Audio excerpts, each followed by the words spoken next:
Percubaan pertama, Forum Remaja Jendela Kematangan Ummah. Percubaan kedua, Forum Remaja Pelapis Generasi Ummah. Percubaan ketiga, Forum Remaja Pemangkin Semangat Ummah.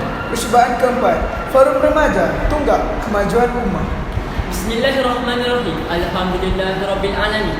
Wassalatu wassalamu ala asyrafil anbiya wal mursalin wa ala alihi wa sahbihi ajma'in. Melati kuntum tumbuh melata, sayang merbah di pohon cemara. Assalamualaikum, mulanya kata, saya sembah pembuka bicara. Assalamualaikum warahmatullahi wabarakatuh. Salam sejahtera, salam satu Malaysia. Alhamdulillah, bersyukur kita kehadrat Allah Subhanahu Wa Taala dengan limpah kurnianya dan izinnya dapat kita bersama-sama bersua dalam forum remaja pada pagi nirmala yang benih lagi ceria ini. Saya Haris Ilham Shah bin Muhammad Azraf bersama pengerusi pada hari ini bersama-sama panel pertama yang arif lagi bijaksana, iaitu Adam Muaimin bin Fahizal. Bagaimanakah hari anda hari ini? Alhamdulillah sihat. Alhamdulillah, insyaAllah. Seterusnya, panel kedua kita nampak pemalu tapi petah berkata-kata. Saudara Harith Asfar bin Abdul Latif. Adakah anda sihat? Alhamdulillah, saya sihat hari ini. Terima kasih. Seterusnya, panel terakhir kita, Penolong Ketua Pengawas Sekolah Menengah Kebangsaan Putrajaya Presin 11-2, Saudara Muhammad Taufik bin Iwan Budiman. Sihat? Sihat, alhamdulillah. Masih lagi bersama kudrat ilahi. Masya Allah. Yalah. Sebelum saya meneruskan dengan modul bual bicara forum remaja kita pada hari ini, izinkan saya mengupas sedikit tentang forum pada hari ini. Forum pada hari ini berkisar tentang kepimpinan. Pemimpin ialah seorang individu yang dapat mempengaruhi individu lain dalam suatu pertubuhan. Persoalannya, apakah itu kepimpinan? Izinkan saya mengajukan soalan ini kepada panel pertama kita, iaitu Saudara Adam Muhammad bin Fahizal. Dipersilakan. Bismillahirrahmanirrahim. Assalamualaikum warahmatullahi wabarakatuh. Alhamdulillahirabbil alamin wassalatu wassalamu ala asyrafil anbiya'i wal mursalin wa ala alihi washabihi ajmain. Terima kasih tuan pengerusi majlis, tuan-tuan, puan-puan, ibu-ibu, bapa-bapa, abang-abang, kakak-kakak, saudara-saudari sekalian. Alhamdulillah, kita rafaqkan kesyukuran kehadrat Allah Subhanahu Wa Taala atas nikmat iman dan Islam. Dan hari ini saya akan membicarakan topik berkenaan kepimpinan seperti yang dinyatakan oleh pengerusi majlis kita sebentar tadi. Pemimpin ialah imam, tuan-tuan. Pemimpin ialah ketua. Pemimpin ialah khalifah. Dan jadi muslimin dan muslimat yang dirahmati Allah, setiap yang manusia yang ada di muka bumi Allah ini ialah pemimpin. Dan contohnya kita, diri kita sendiri, kita ialah pemimpin kepada keluarga kita, setidak-tidaknya keluarga kita lah. Dan pemimpin kepada anak-anak kita, pemimpin kepada adik-adik kita dan kawan-kawan kita. Setidak-tidaknya kita ialah pemimpin kepada diri kita sendiri. Pemimpin bukan sahaja kemahiran, tetapi mempunyai aura yang tersendiri, iaitu mempengaruhi orang lain dalam ke arah kebaikan maupun keburukan. Dan untuk menjadi pemimpin yang benar-benar hebat, kita hendaklah mempengaruhi orang tersebut dan memimpin berlandaskan agama Islam selaras dengan sabdaan Rasulullah SAW. Maksudnya iaitu dalam khutbah wada baginda, iaitu baginda meninggalkan dua perkara, iaitu Al-Quran dan As-Sunnah. Dan nescaya jika kita mengikuti dua perkara ini dan tidak meninggalkannya, kita tidak akan sesat buat selama-lamanya, insya-Allah.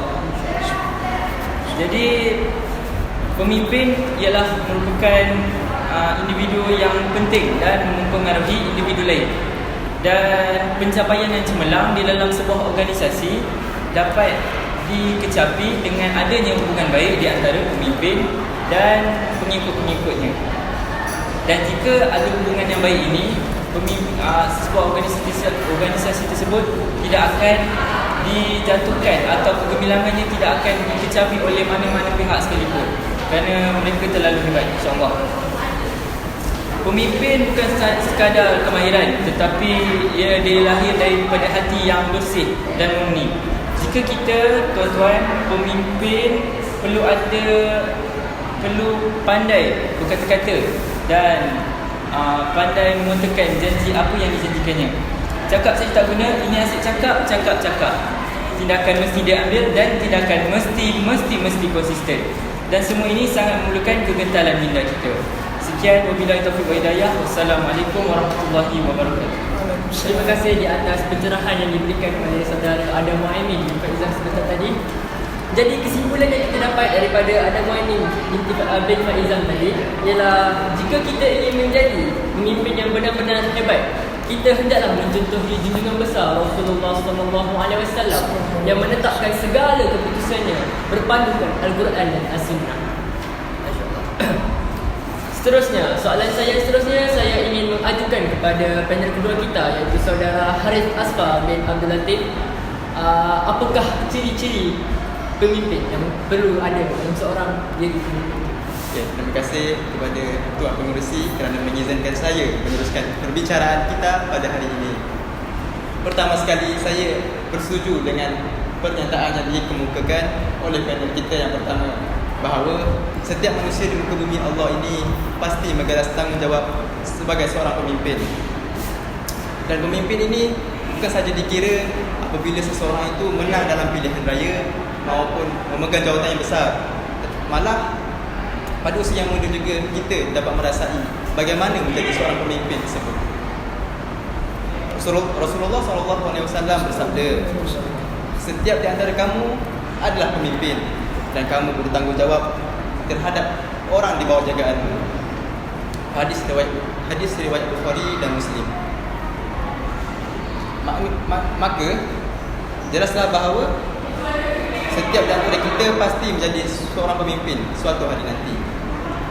Dan Allah berfirman dalam surah Al-Ahzab ayat 21, demi sesungguhnya adalah bagi kamu pada diri Rasulullah itu contoh ikutan yang baik, iaitu bagi orang yang sentiasa mengharapkan keridaan Allah dan balasan baik hari akhirat, serta ia pula menyebut dan mengingati Allah banyak-banyak, tidak kira dalam masa susah maupun senang. Maka jelaslah bahawa contoh pemimpin yang terbaik yang kita dapat ikuti adalah pada Rasulullah SAW. Jadi kita mestilah mencontohi ciri-ciri yang ada pada beliau. Dan saya ingin dengan ini saya ingin mengkongsikan ciri-ciri yang perlu ada bagi seorang pemimpin seperti Rasulullah SAW. Yang pertama, pemimpin mestilah adil dan saksama. Dengan sifat adil dan saksama ini, masyarakat yang dipimpin oleh pemimpin tersebut pasti hidup dalam keadaan harmoni dan sejahtera, kerana mereka saling mendoakan, saling sayang menyayangi dan saling menghormati antara satu sama lain. Yang kedua, pemimpin mestilah mempunyai sifat amanah. Dan amanah bermaksud kepercayaan yang diberikan kepada seseorang.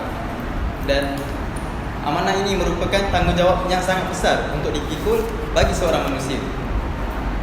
Sehingga kan gunung ganang, langit dan bumi juga menolak amanah ini kerana sangat berat untuk dipikul. Tapi manusialah yang sanggup memikul amanah yang berat ini. Masya Allah. Dan akhir sekali, pemimpin mestilah orang yang bersabar, kerana apabila menjadi pemimpin akan terdapat pelbagai cabaran dan dugaan yang dihadapi. Dan ingatlah bahawa pemimpin yang hebat bukanlah pemimpin yang boleh berlawan di medan perang, tetapi pemimpin yang hebat adalah pemimpin yang mampu mengawal kemarahannya, iaitu pemimpin yang bersabar. Sekian perbicaraan daripada saya. Terima kasih. Terima kasih saudara Harith Asfar bin Abdul Latif untuk kata-kata yang diberikan sebentar tadi. Jadi kesimpulannya, jelaslah bahawa seorang pemimpin perlulah mempunyai sifat seperti adil dan saksama, amanah dan sabar. Sifat ini dapat kita lihat daripada Rasulullah SAW. Walaupun baginda dilempar batu dan kayu sehingga badan baginda berlumuran dengan darah, tetapi baginda tetap sabar. Masya Allah. Hadirin hadirat sekalian, sememangnya untuk menjadi pemimpin memerlukan sifat yang bagus dan baik. Jadi apakah sifat yang kita perlu elakkan supaya kita tidak tergolong dalam golongan yang pemimpin yang zalim? Izinkan saya mengajukan soalan ini kepada saudara Muhammad Taufik bin Budiman. Dipersilakan. Terima kasih Yang Berhormat Majlis. Alhamdulillahirrahmanirrahim. Wassalatu wassalamu ala asrafil anbiya wal mursalin wa ala alihi wa ashabihi ajma'in. Izinkan saya untuk membacakan mafhum hadis riwayat Bukhari yang ditekankan oleh Rasulullah SAW untuk menjadi seorang pemimpin. Barang sesiapa yang dianugerahkan oleh Allah Subhanahu Wa Taala kurniaan sebagai seorang pemimpin, tetapi tidak melunaskan tanggungjawabnya dengan sebaiknya, malah menipu ataupun mensia-siakan peluang yang diberikan oleh Allah Subhanahu Wa Taala itu, maka sesungguhnya Allah mengharapkan syurga baginya. Hadirin sekalian, di sini kita dapat lihat betapa besarnya tanggungjawab sebagai seorang pemimpin. Allah Subhanahu Wa Taala memilih pemimpin pertama agama Islam yang paling besar adalah junjungan baginda sallallahu alaihi wasallam, Nabi Muhammad, Nabi kita sendiri. Jadi kita sebagai hamba umat-umat Nabi Muhammad SAW perlulah meneladani contoh-contoh yang dilakukan oleh Rasulullah SAW. Saya berbalik semula kepada soalan zalim. Apakah pemimpin yang zalim? Seperti mana panel-panel yang menyebutkan tentang ciri-ciri yang baik itu, semestinya pemimpin-pemimpin yang tidak baik ini melanggar segala ciri-ciri yang baik itu. So yang pertama sekali yang saya nak tekankan adalah 3 perkara. Tidak adil, tidak bertanggungjawab, dan kepentingan sendiri. Tidak adil. Kebanyakannya pemerintah sekarang ni melebihkan permintaan daripada orang ke atas, kerajaan, orang-orang yang bersepangkat, sehingga mereka memulakan orang-orang yang di bawah, rakyat mereka sendiri. Walhal yang susahnya rakyat mereka, bukan mereka.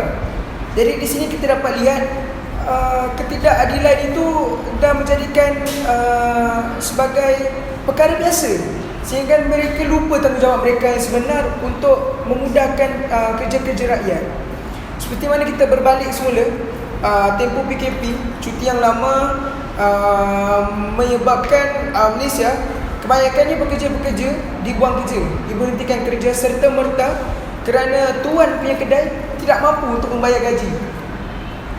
Sehingga kini pun terdapat beberapa masyarakat yang masih lagi mencari-cari kerja, masih lagi memerlukan duit untuk makan minum keluarga, masih lagi tidak dihiraukan oleh pihak-pihak atasan. Tapi Alhamdulillah, semakin lama, semakin hari semakin berubah. Kebanyakan masyarakat yang tidak mempunyai kerja sudah mempunyai kerja. Sebab kita terdapat banyak platform-platform media untuk bekerja sekarang. Saya teruskan untuk usulan kedua, iaitu tidak bertanggungjawab. Tidak bertanggungjawab ni tidak sama macam adil tadi. Tidak bertanggungjawab ni maksudnya apabila seseorang itu menjadi Perdana Menteri ataupun menjadi pemimpin selepas pilihan raya ataupun selepas mereka diundi, mereka semestinya akan katakan satu kata yang dipanggil manifesto. Manifesto ni seperti kita panggilkan janji lah, mengutarakan janji. Tapi kebanyakannya pemimpin-pemimpin kita ni memandang itu sebagai perkara yang remeh, yang perkara yang enteng, yang tidak perlu dilunaskan. Kerana mereka rasa aku bermanifesto untuk menarik mereka suka pada aku, bukan aku bermanifesto untuk menyenangkan mereka. Bukan yang itu. Jadi kita sebagai pemimpin bertanggungjawab atas kata-kata yang kita keluarkan. Setiap kata-kata, setiap perbuatan, setiap pemikiran kita, semuanya ada tanggungjawab. Jadi betapa besar tanggungjawab ni kepada seorang pemimpin itu amat-amat penting. Dan ketiga dan yang terakhir sekali adalah kepentingan sendiri. Banyak pemimpin-pemimpin sekarang yang sanggup menjadi raja untuk mendapatkan cincin. Cincin itu saya tujukan kepada harta, hanya melebihkan harta, benda, kuasa, tanpa memikirkan nasib rakyat. Kita tak nak pemimpin yang seperti itu. Kita boleh tengok balik sama-sama sirah seperti dahulu Rasulullah SAW yang kehidupan yang sederhana, seperti rakyat-rakyat yang biasa saja. Tapi Rasulullah ni dilantik sebagai pemimpin sebab pemikirannya strategik. Bila kita sebut tentang pemikiran strategik, berbalik semula kepada zaman hijrah Rasulullah SAW, zaman berhijrah di Madinah. Dua kaum, Muhajirin dan Ansar, bermusuhan berpuluh-puluh tahun, tak nak bersatu. Kehadiran Rasulullah di antara Allah Subhanahu Wa Taala menyebabkan mereka ni bersepakat, bersatu padu, memegang di ajaran Allah Subhanahu Wa Taala, sehingga mereka bersama-sama menjadi umat Islam yang besar. Dan yang kedua pula, pemikiran Rasulullah ni dapat membina sebuah masjid yang dipanggil Masjid Quba, yang sungguh kukuh dan membantu umat Islam untuk beribadah dengan selamat. Walhal tiang-tiangnya diperbuat daripada batang kurma saja, lantai-lantai daripada pasir-pasir, dinding pun daripada batu-bata. Tapi betapa bijaknya pemikiran Rasulullah tu sehingga umat Islam selesa untuk beribadah kepada Allah SWT. Jadi untuk kesimpulannya, pemimpin yang terbaik adalah Rasulullah SAW. Pemimpin-pemimpin sekarang ni seharusnya hendaklah mencontohi segala sikap Rasulullah SAW yang berfikiran strategi dan tidak ada mempunyai sifat mazmumah, sifat-sifat yang tidak baik. InsyaAllah sama-sama kita perbaiki diri, kita ubah diri kita muhasabah diri, dan yang terutama sekali adalah kepada diri kita, iman kita sendiri. Solat kita jangan tinggal, kita jaga hubungan kita dengan Allah, dengan ahli keluarga dan seluruh masyarakat, supaya kita dapat melatih diri kita untuk memimpin orang, bukan orang yang memimpin kita. Jadi insya-Allah sama-sama kita perbetulkan niat kita, kita perbaiki iman kita, dan terus menjadi umat Islam ataupun khalifah di muka bumi Allah ni dengan sebaik-baiknya. InsyaAllah. Terima kasih. Saya kembali kepada pimpinan pengurusi majlis. Terima kasih di atas kata-kata yang telah diberikan oleh saudara Muhammad Taufik bin Budiman sebentar tadi. Di sini jelaslah bahawa seorang pemimpin itu tidak akan berjaya memimpin suatu umat jika pemimpin itu mempunyai sifat yang buruk atau mazmumah di dalam diri sendiri. Hadirin hadirat yang dirahmati Allah sekalian, sebagai penutup kata pada hari ini, titik kejayaan sesebuah negara atau sesebuah organisasi terletak kepada cara kepimpinan pemimpin merancang langkah-langkah untuk membawa pengikutnya menuju kejayaan. Terimalah serangkap kata daripada saya. Kalau berkayuh dah sampai ke pulau, kalau mendaki dah sampai ke puncak, kita telah sampai ke penghujung bisyara. Entah kata salah tutur, entah maksud salah sampai. Terimalah salam bersantun, salam yang minta maaf, salam yang minta ampun. Sekian, wabillahi taufiq wal hidayah. Wassalamualaikum warahmatullahi wabarakatuh.